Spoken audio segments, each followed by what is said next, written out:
ይሄ የልጆች ነው።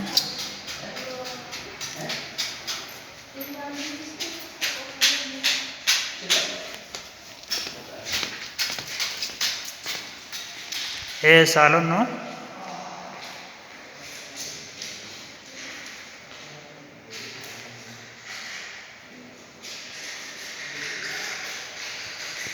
አዲስ ነው። በሮቹ የተገጠሙ አሉት። የዚህኛው ወደ መኝታ ክፍል ነው። የኛው ይሄ መኝታ ክፍል ነው።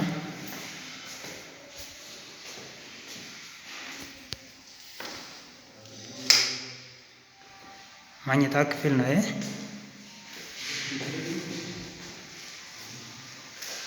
ቁም ሳጥን ነው።